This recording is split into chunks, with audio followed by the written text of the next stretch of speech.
Halo, assalamualaikum teman aslam. Jumpa lagi bersama saya Adim dan masih tetap membahas seputar gangguan asam lambung, GERD, anxiety, psikomatis. Oke teman-teman, gimana kabarnya? Semoga kabar kalian semakin membaik dan terlepas dari lingkaran asam lambung, GERD, anxiety, psikomatis. Oke teman-teman, di session kali ini seperti biasa teman-temannya saya akan menjawab pertanyaan teman-temannya yang ada di kolom komentar gitu teman-temannya. Cuman mungkin hanya beberapa pertanyaan saja teman-temannya karena waktunya terbatas, karena ini sudah sore, saya pulang kerja langsung aja bikin video teman-temannya, karena saya lihat banyak sekali di kolom komentar itu pertanyaan-pertanyaan yang belum saya respon teman-temannya, belum saya jawab ya teman-temannya. Jadi mohon maaf kalau misalkan dengan keterbatasan saya gitu teman-teman ya, karena saya itu ya saya sambil kerja teman-teman, jadi nggak bisa on time pegang HP-nya. Oke teman-teman ya, buat teman-teman yang baru bergabung, seandainya kalian mau bertanya tentang seputaran gangguan asam lambung, GERD, anxiety, psikomatis, alangkah lebih baiknya kalian itu simak dulu video-video saya yang terdahulu, karena saya itu sudah banyak sekali sharing tentang seputaran gangguan asam lambung, GERD, anxiety, psikomatis di akun saya ini teman-teman ya. Kalau misalkan kalian mau bertanya, silahkan simak dulu videonya, kalian pahami ya teman-temannya, lalu kalian terapkan metode-metode yang sudah saya jelaskan di video ke hidup kalian gitu teman-teman ya. Karena kalau misalkan kaliannya sudah mengerti, sudah paham, kalian terapkan metodenya. Nah kalau misalkan kalian sudah mengerti, sudah paham, kalian minimal akan bisa menangani setiap sensasi dari gangguan asam lambung, GERD, anxiety, psikomatis, dan minimal bisa mengurangi rasa cemas kalian, rasa takut kalian tentang sensasi-sensasi yang kalian rasakan saat ini dari gangguan asam lambung, GERD, anxiety, psikomatis. Begitu teman-temannya. Oke, kembali lagi ke pembahasannya teman-temannya, ke kolom komentar. Nah, kita jawab dari pertanyaan teman-teman ya. Ini saya nama akunnya mohon maaf tidak saya sebutkan ya, takutnya privasi gitu ya teman-teman ya.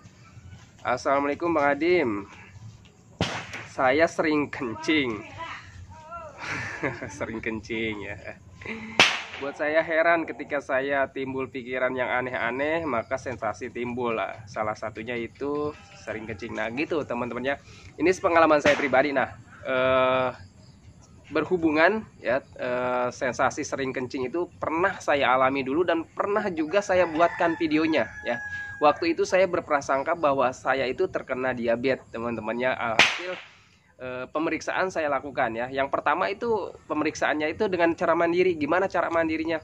Saya itu buang air kecilnya ditutup botol aqua gitu teman-teman ya. Sisa buang ditutup botol aqua, terus saya taruh di rumah semut ya, kan ada lubang semut gitu teman-teman ya. Nah itu secara mandiri dulu ya teman-teman ya. Ketika saya taruh ya, alhasil tidak dikerumuni semut. Dan katanya kalau misalkan kita itu terkena diabetes ya teman-teman ya, itu air kencing kita itu dikerumuni semut gitu teman-teman ya. Jadi bak kita itu dikerumuni semut gitu. Terus saya juga karena saya penasaran ya, saya melakukan pemeriksaan gitu teman-teman, dan hasilnya normal teman-temannya, tidak terkena diabetes, dan alhamdulillah teman-teman ya. Jadi saya waktu itu pernah mengalaminya gitu teman-teman. Nah kalau misalkan kalian mau tahu penyebabnya ya teman-temannya, terus gimana cara menanganinya, simak ya videonya. Oke, yang pertama teman-teman ya, untuk sering buang air kecil itu ataupun bak ya teman-temannya, kalian harus memahami satu persatunya penyebabnya gitu teman-teman ya. Yang pertama, coba kalian ingat-ingat, kalian itu sering nggak buang air minumnya? Kalau misalkan kalian sering minumnya, karena saya kan selalu menyarankan nih teman-temannya, saya itu selalu menyarankan ayo minumnya minimal 8 gelas dalam sehari gitu teman-temannya. Kalau misalkan kalian melakukan itu, wajar teman-temannya. Kalau misalkan kalian minumnya 8 gelas setiap hari, terus kalian sering buang air kecil, itu wajar teman-temannya. Kenapa wajarnya? Karena sebenarnya untuk air minum itu disesuaikan dengan berat badan kita gitu teman-temannya. Mungkin kalau misalkan kakak yang bertanya ini berat badannya kalau misalkan berat badannya kecil gitu teman-temannya, terus minum airnya 8 gelas, nah itu mungkin lebih banyak gitu, lebih banyak minumnya gitu teman-temannya. Jadi asupan airnya lebih banyak gitu ya. Mungkin saja kalau misalkan karena ke situ, pasti buang airnya lebih buang air kecilnya itu lebih banyak gitu teman-teman, ataupun lebih sering gitu teman-teman ya.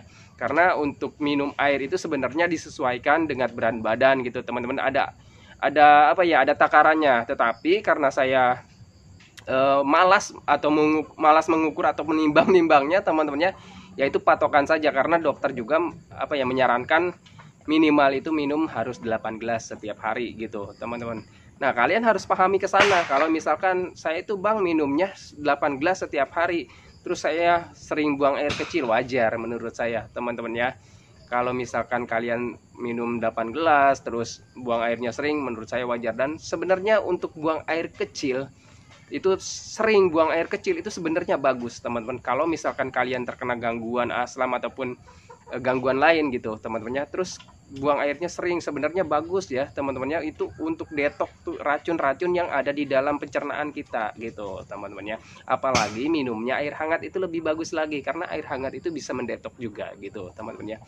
Itu pengalaman dan pengetahuan saya teman-teman ya. Lalu yang kedua ya, penyebab yang kedua kenapa kita itu sering kencing ya, ataupun sering buang air kecil. Penyebab yang keduanya itu adalah cuaca teman-teman ya. Coba kalian bayangkan ataupun ingat-ingat ya teman-teman, kalian flashback aja sebelum kalian terkena gangguan asam lambung, GERD, anxiety. Dulu kalian pernah gak di saat musim dingin gitu teman-teman ya, itu biasanya buang air kecil itu lebih sering gitu teman-teman ya. Pengalaman saya itu seperti itu teman-teman ya. Kita udah minumnya banyak ya, 8 gelas gitu teman-teman ya, terus cuacanya cuaca dingin gitu, musim hujan, musim dingin. Nah, itu juga sangat mempengaruhi ke buang air kecil gitu teman-teman ya. Saya di tempat kerja aja teman-teman ya, teman saya yang tidak terkena gangguan asam, GERD, anxiety itu minumnya tidak 8 gelas ya, minumnya tidak ada takaran gitu teman-teman ya. Mungkin bisa lebih ataupun bisa kurang, itu tidak ada takaran membuat mereka.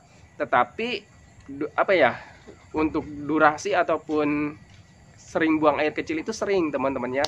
Gimana sih buang air sering itu, jadi mereka juga buang air kecilnya sering gitu teman-temannya. Buang kan kayaknya musim dingin, katanya musim dingin jadi buang airnya lebih beser gitu, lebih sering gitu teman-temannya. Nah, itu jadi untuk buang air kecil itu, ketika kalian sering buang air kecil, jangan dicemaskan gitu teman-temannya. Itu bukan suatu hal yang berbahaya ataupun bukan sesuatu hal yang penyakit berat gitu teman-temannya. Sebenarnya itu cuma salah satu kelebihan aja teman-temannya, kelebihan kita minum mungkin, terus juga karena cuaca dingin gitu teman-teman. Jadi pengalaman saya teman-temannya, jadi ketika cuaca dingin itu juga bisa membuat kita sering buang air kecil gitu teman-teman, ataupun suhu dingin gitu teman-temannya. Terus yang ketiga, penyebab yang ketiganya, sepengalaman saya, orang-orang yang terkena gangguan asam, GERD, anxiety itu sering kencing, itu kenapa ya teman-teman ya. Yang ketiga itu biasanya dari efek cemas dan ketakutan gitu teman-teman ya. Kenapa cemas dan ketakutan itu bisa menyebabkan kita itu sering buang air kecil? Penyebabnya biasanya apa ya, kitanya gini teman-teman ya, kita orang ya, ini satu respon tubuh gitu teman-teman ya. Salah satu respon tubuh kita ketika kita ketakutan, kecemasan, tubuh kita itu merespon ya. Salah satunya ya sering buang air, apa ya, ingin buang air kecil. Yang kedua biasanya mules gitu teman-teman. Ketika kita ketakutan ataupun kecemasan itu ya teman-teman, yang apa, salah satu respon tubuh itu biasanya sering buang air kecil, ingin buang air kecil, terus juga mules teman-teman ya. Itu salah satu respon tubuh ketika kita mengalami ketakutan ataupun kecemasan. Coba teman-teman pernah nggak nonton video komedi ataupun ini ya teman-teman ya, film yang ada setannya gitu, setan komedi lah, versi horor dan komedi gitu teman-teman ya. Ketika orang pemainnya itu ketemu setan gitu teman-teman ya, terus ada adegan ngompol gitu teman-teman ya. Nah, itu salah satunya teman-teman ya. Sebenarnya itu memang kejadian seperti itu sebenarnya memang nyata gitu teman-teman ya. Memang nyata ya, orang ketakutan ya teman-teman ataupun orang kecemasan itu biasanya ada respon tubuh kita buang air kecil gitu teman-teman ya. Terus juga ada mules juga. Terus kenapa Bang saya ini sekarang itu kan tidak melihat yang serem-serem ya, tidak melihat yang horor-horor gitu. Coba kalian ingat-ingat, kalian itu masih berpikir tentang sensasi gak? Masih berpikir tentang penderitaan gak? Masih berpikir tentang penyakit yang apa ya, penyakit yang berat gak gitu teman-teman ya. Kalau misalkan kalian masih berpikir ke sana teman-teman ya, kalian itu ada kecemasan, ada ketakutan gitu teman-temannya. Ya alhasil ketika kalian ada kecemasan, ada ketakutan, itu respon tubuh kalian menjadi sering buang air kecil gitu teman-temannya. Pengalaman saya juga seperti itu teman-temannya. Setelah saya memahami ya sensasi yang hadir di dalam tubuh saya gitu teman-temannya, sebenarnya itu bentuk respon-respon tubuh kita ketika kita mengalami ketakutan, mengalami kecemasan, karena pemikiran kita juga itu setiap harinya berpikir tentang sensasi, penyakit, umur gitu teman-teman, terus kematian gitu teman-teman ya. Kita terus berpikir setiap hari seperti itu. Alhasil tubuh kita itu merespon teman-teman ya. Kalau misalkan respon-responnya itu biasanya ya itu teman-temannya sering buang air kecil, terus juga kadang mules ya teman-temannya. Karena saya juga flashback teman-temannya, flashback kejadian dulu sebelum saya itu didiagnosa dokter terkena gangguan aslam gitu teman-temannya, terkena anxiety. Pokoknya flashback waktu kita itu masih sehat, terus kita itu mendengarkan intinya kaget dengan ketakutan, hal-hal yang menakutkan gitu teman-teman ya. Nah di situ juga kadang merespon tubuh kita itu teman-teman, biasanya mules gitu teman-teman, terus juga tiba-tiba pengen buang air kecil gitu teman-teman ya. Nah jadi untuk sering buang air kecil itu sebenarnya bentuk respon tubuh kita gitu teman-teman ya, ketika kita itu mengalami kecemasan ataupun ketakutan ataupun kepanikan gitu teman-teman ya. Nah jadi untuk jadi buat teman-teman, jadi jangan pernah kalian sangkut pautkan dengan ini, jangan-jangan nih sering buang air kecil, jangan-jangan ginjal saya rusak gitu teman-teman ya. Ini sering buang air kecil, jangan-jangan nih ISK gitu teman-teman ya, sudah parah nih ISK gitu teman-teman. Jadi jangan selalu berpikir seperti itu. Kalau misalkan kalian sudah ada kecemasan ya, tubuh kalian sudah merespon, kalian tambah lagi kecemasannya ya, karena dengannya berpikir seperti itu. Kalau misalkan kalian tambah lagi kecemasannya, nanti durasinya akan makin lama gitu teman-teman ya. Durasi kalian mengalami sering buang air kecilnya itu makin lama gitu teman-teman. Nah coba dipahami ke sana gitu teman-teman. Kalau misalkan kalian paham, mengerti ya teman-teman ya, terus tangani sekejap kecemasannya, kelola pola pikir kalian. Oh ini berarti dari tanda saya itu setiap harinya berpikir ke hal-hal negatif, saya setiap harinya selalu merasa takut, selalu merasa cemas, alhasil tubuh saya itu merespon jadi seperti ini. Ya sudah teman-temannya, kurangi paniknya, kurangi kecemasannya. Kalau misalkan kalian tidak mau merasakan sensasi itu semakin lama gitu teman-teman ya. Oke ya, apalagi ini kan timbul pikiran yang aneh-aneh tuh kan, timbul pikiran yang aneh-aneh, jadi keluar sensasi, yaitu salah satunya sering buang air kecil. Padahal kata dokter normal-normal saja, tidak terkena diabetes gitu teman-teman ya. Saya juga dulu pernah berpikiran seperti itu teman-teman. Saya ini sering buang air kecil nih ya, jangan-jangan saya diabetes gitu teman-teman. Jangan-jangan saya ISK parah nih teman-teman ya gitu ya. Sebenarnya untuk ISK itu sebenarnya bisa ditangani teman-teman. Videonya sudah ada ya teman-temannya, sudah saya buatkan juga herbalnya di situ teman-teman ya. Sudah ada rempahnya ya gitu teman-temannya, dari ya rempah-rempah sekitar kita gitu teman-teman. Mudah sebenarnya untuk ISK ya, kalau misalkan belum parah ya teman-teman ya. Untuk parah juga sebenarnya bisa ditangani ya teman-teman ya, konsultasi saja dengan dokter ya untuk ISK. Oke itu ya teman-teman ya, pertanyaan yang pertama. Lalu pertanyaan yang kedua ya. Assalamualaikum Bang Adim. Apa ini pertanyaannya?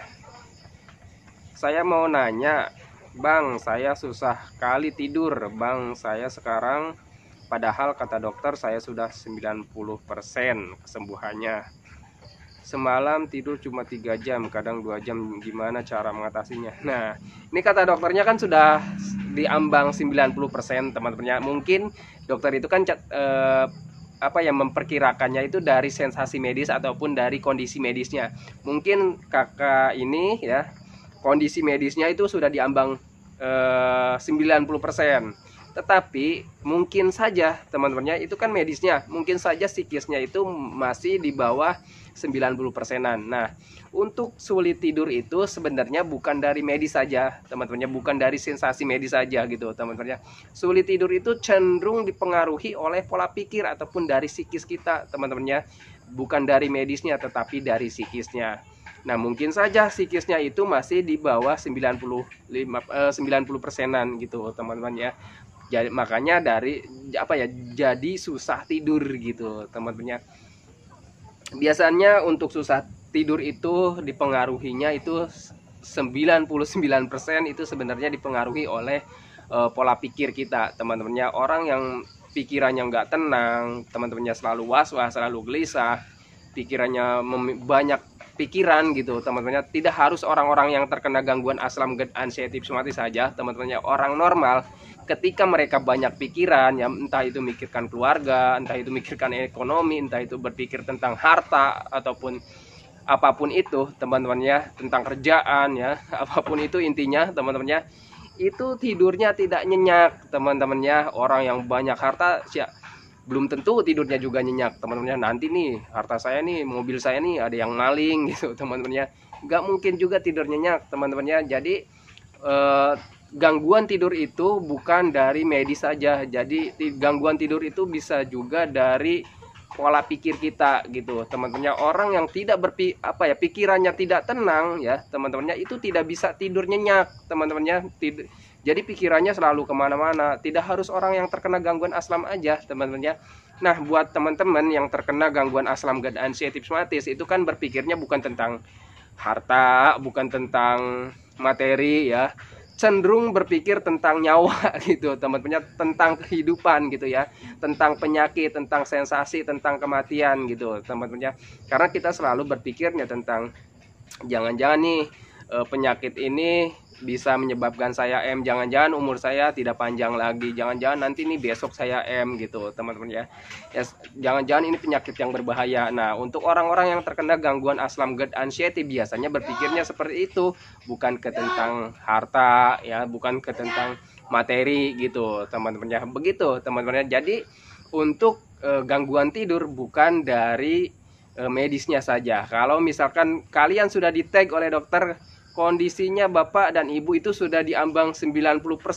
Nah, berarti ya sudah sembuh, kalian itu sudah sehat sebenarnya. Cuman pola pikir kalian yang masih belum bisa dikelola ataupun bisa dikendalikan gitu, teman-teman. Terus gimana Bang Adim supaya kita itu tenang ya? Kalau misalkan kalian ingin tenang, ya kalian ingat kata-kata dokter tadi ya. Kalau misalkan kalian kata dokter itu sudah 90%, ya berarti kalian sudah sehat. Mau berpikir apa lagi, orang kalian sehat gitu, teman-teman ya. Ya sudah, jangan banyak mikir, kata dokter saja kalian sehat, ya percaya saja sama dokter gitu, teman-teman ya. Itu teman-temannya untuk gangguan tidur. Jadi permasalahannya intinya itu bukan dari medis saja, berarti dari pola pikir kalian. Kalau misalkan kata dokter sudah 90% berarti sudah sehat gitu, teman-teman ya. Ya berarti kalian tinggal membenahi aja pola pikir kalian, luruskan pola pikir kalian, harus berpikir wajar, harus berpikir normal, dan harus percaya dengan kata-kata dokter itu, teman-teman ya. Oke, lanjut ya teman-teman ya. Jadi untuk gangguan tidur itu seperti itu ya. Kalau misalkan kalian ingin rileks, ingin tenang, ya sudah, percaya dengan kata-kata dokter. Dan juga kalau misalkan kalian ingin mengalihkan pemikiran negatif kalian, belajar cuek, belajar masa bodoh. Ketika kalian sudah di-tag sudah sembuh ya teman-teman ya, sudah 90% ya, 90% itu bisa dikatakan sehat lah teman-temannya. Kalian sudah bisa aktivitas lagi, teman-temannya bisa kemana-mana gitu, teman-temannya. Kalau 90% itu sebenarnya sudah bisa kemana-mana, aktivitas berat juga sudah bisa ya, pengalaman saya seperti itu teman-temannya. Bahkan saya itu 75% saja sudah bisa mulai kerja gitu, teman-temannya. Itu teman-temannya. Jadi cobalah untuk mengalihkan pemikiran negatif kalian, belajar cuek, belajar masa bodoh. Intinya kalian itu alihkan pemikiran negatifnya dengan aktivitas, kegiatan, sering hiburan gitu, teman-temannya, sering jalan-jalan gitu ya. Oke ya, pertanyaan selanjutnya. Assalamualaikum Bang Adim. Padahal kemarin udah agak enakan ya, udah sembuh. Sekarang dengar suara burung sama dengar kabar duka, kambuh lagi. Saya jadi takut bang, badan jadi ngerasa gak enak lagi, jantung berdebar kayak lemes jantungnya. Ini teman-temannya, sebenarnya videonya sudah saya upload ya teman-temannya, mungkin bulan-bulan lalu ya teman-temannya, tentang ketika kalian sudah membaik terus kambuh lagi teman-temannya, dan itu banyak faktornya teman-temannya. Nah kalau misalkan kakak ini faktornya dari mendengarkan suara burung ataupun kabar duka, coba diingat-ingat teman-temannya. Ini yang pertama ya, kalau misalkan teman-teman itu kemarin membaik sekarang kambuh ya teman-temannya, 1 bulan sudah membaik nih teman-temannya, berarti kalian sudah sehat dong ya teman-temannya. Kalau misalkan 1 bulan sudah membaik terus sekarang kambuh, kalian ingat-ingat, coba dari makannya dulu ya. Kalau misalkan dari makannya, bang saya itu tetap menjaga pola makan ya, nah berarti permasalahan keduanya dari mentalnya ataupun psikisnya. Mental kalian belum kuat ya. Kalau misalkan kambuhnya itu kalian karena mendengarkan berita duka, berita nggak enak, ataupun suara burung gitu teman-temannya, suara burung kedasih gitu, berarti mental kaliannya yang masih mental tempe gitu teman-temannya. Terus gimana bang caranya supaya saya itu kuat lagi mendengarkan kabar-kabar duka? Jangan pernah percaya dengan apa ya, mitos gitu teman-teman. Jangan pernah percaya dengan hal-hal mitos ya teman-temannya. Kalau kalian ingin membaik, ingin kuat mentalnya teman-temannya, yang pertama jangan percaya dengan hal mitos. Kedua, kalian yakin dengan gangguan ini adalah gangguan ini bukan gangguan yang berbahaya. Kalau gangguan ini bisa sembuh, bisa sehat, bahkan tanpa obat gitu teman-teman ya, bahkan tanpa herbal gitu teman-teman ya. Hanya menjaga 3P saja kalian bisa sembuh, bisa sehat. Kalian yakin dengan itu? Kalau misalkan kalian sudah mempunyai keyakinan teman-temannya, selebihnya kalian belajar cuek, belajar masa bodoh. Setelah itu kalian sering hiburan gitu teman-teman. Kalau misalkan kalian ingin kuat mentalnya, belajar cuek dengan hal-hal mitos teman-teman ya. Karena untuk suara burung kedasi itu sebenarnya mitos teman-teman ya. Jadi kalian jangan terlalu percaya dengan hal seperti itu gitu teman-teman. Kalau misalkan kalian percaya dengan seperti itu, jadi logika saja, berpikir logika, berpikir wajar gitu teman-teman ya. Kalau misalkan suara burung kedasi suaranya seperti itu, kalian harusnya bersyukur ya, karena itu hal yang wajar. Nah kalau misalkan harusnya, yang harus kalian takutkan itu ketika suara burung kedasi itu suaranya suara ayam berkokok. Nah di situ kalian harus apa ya, wajib cemas gitu teman-teman, wajib ditakutkan, karena itu hal yang berbeda ataupun aneh gitu teman-teman ya. Nah itu kalau baru kalian takut gitu teman-teman ya. Jangan-jangan ini bertanda alam sudah tidak mau bersahabat dengan kita gitu teman-teman ya. Gitu teman-teman ya. Ketika suara burung kedasi suaranya masih normal ya, itu wajar teman-teman ya. Gitu. Kalau misalkan kalian takutnya dengar berita duka gitu teman-teman ya, ya kalian latih saja mental kalian gitu teman-teman ya. Orang apa ya, untuk umur gitu teman-teman ya, meninggal itu kalian yakin saja teman-temannya, itu semua adalah takdir gitu teman-teman ya. Tidak harus orang yang terkena gangguan aslam, tidak harus orang yang sehat, tidak harus anak kecil, tidak harus orang tua, orang sakit, orang sehat, siapapun itu teman-temannya. Tidak, intinya kalian yakin saja untuk untuk umur, jodoh, rezeki itu adalah suratan takdir yang maha kuasa gitu teman-temannya. Jadi kalian jangan terlalu cemas gitu teman-temannya. Intinya kita perbaiki ibadahnya ya teman-temannya, terus juga rajin berdoanya, itu aja teman-temannya. Yang selebihnya ya kita jalani aja hidup ini gitu teman-temannya. Oke teman-temannya, jadi itu saja pertanyaan-pertanyaan dan jawaban dari saya teman-temannya tentang sensasi-sensasi yang kalian rasakan saat ini gitu teman-temannya.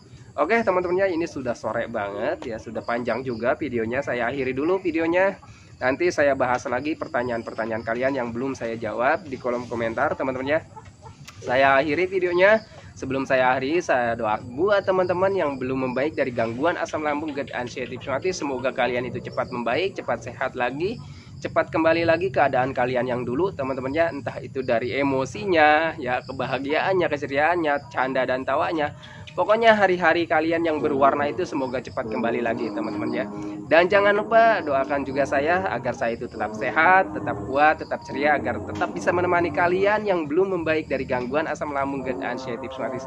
Oke teman-teman, saya akhiri videonya. Assalamualaikum warahmatullahi wabarakatuh.